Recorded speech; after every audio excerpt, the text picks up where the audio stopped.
It's pretty cool that we covered a good handful of original platformers to the Famicom following Super Mario Bros.' success. Sadly, not every one of them is a success or even fun, but maybe today's game will be a change of pace. Mighty Bomb Jack, the first game from Tecmo, who were originally called Tekken before deciding to change the company's name, and Mighty Bomb Jack was the first game under that title.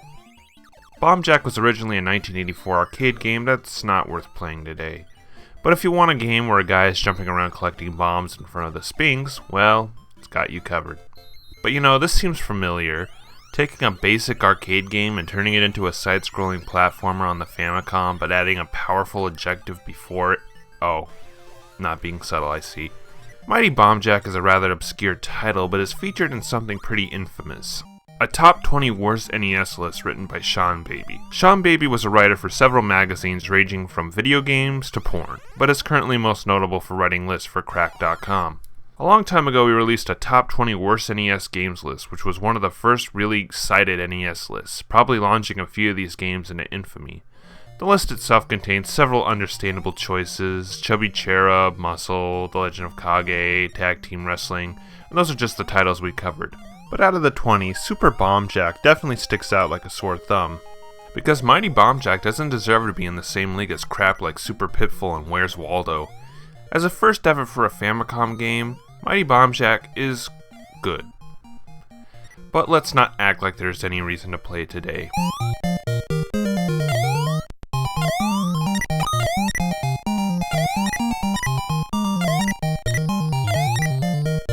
Let's get the first problem out of the way. Bomb Jack has no attack in this game, which there's no reason why he can't.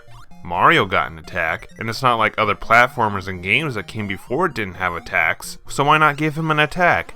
The only way you can defend yourself is hopping on one of these many treasure chests and hoping to find a peace symbol, turning all the enemies into coins for a few seconds. That's it. Is this reason why I think Mighty Bomb Jack is sadly a game worth forgetting, but even still, there isn't much else to the game. At the very least, I can say Bomb Jack controls a lot better than he did in the arcade, and you have the ability to float, which I like. The levels themselves are sometimes designed nice, and there are even secret rooms to find. But sadly, that comes to another factor on why this game doesn't hold up. All you collect in this game is points.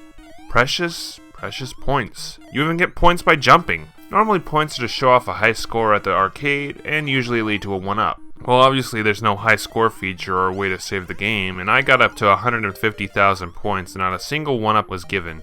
But secret rooms are at least a nice what? Torture room? Oh nice, you gotta jump 50 times to escape the room.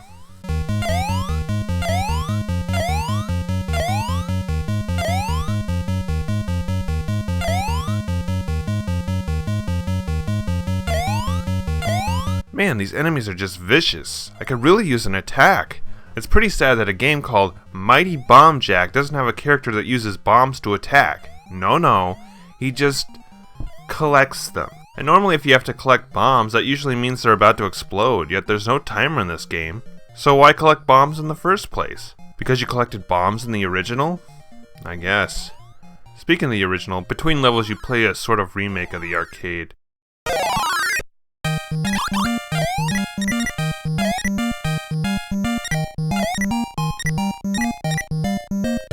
I guess I should mention the story, which yes, there is more to it than Mighty Bomb Jack flying into this pyramid. There was a legendary King Pamera, but apparently no one has ever seen him, and this is all coming from the official instruction booklet. The Demon King Bezelbutt kidnapped King Pamera, his queen and daughter, somehow because apparently he knows where they are, which means the brother Mighty had to save them but were defeated, except for the youngest brother, Jack, who works up the courage to save them. Yeah, something was clearly lost in translation here. I mean, really? Bezelbutt? What a bunch of strange names, but that's not where the strange names end, because we also have the enemy roll call.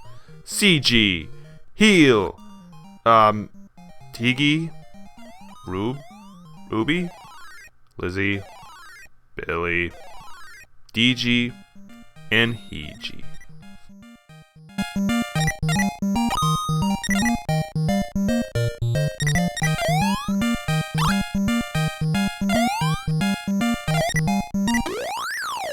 Unfortunately, pushing through this game didn't get much better, just lost of interest.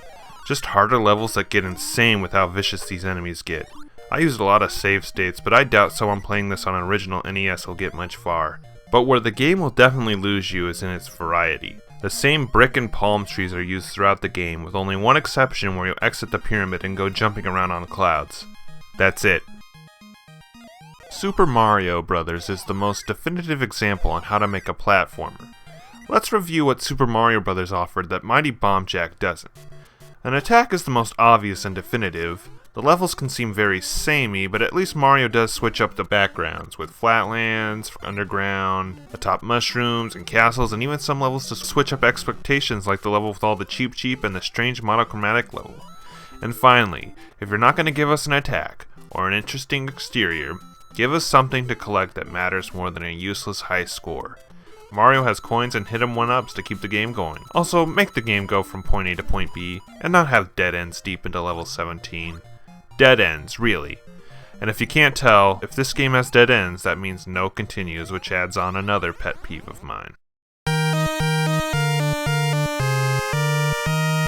But I guess I should mention one thing that this game does that is very, at least, original and interesting. Among the many points you might find what is called a mighty coin. Pressing the B button after collecting a certain amount will grant you a power-up in dire situation. The maximum 3 will be like collecting a peace symbol and turn all the enemies into coins. 2 will let you walk over treasure chests without jumping on them, and 1 will let you open peach treasure chests. It's really the only thing interesting in this game, because most likely if you play it yourself, you'll find a mediocre platformer cashing in on the emerging trend of Mario. Compared to the other original platformers on Famicom and NES we played so far, I'd say it's definitely better than Atlantis No Nazo and Chubby Cherub, if you can even call Chubby Cherub a platformer, but it's not even close to touching Super Mario Bros. Or Goonies.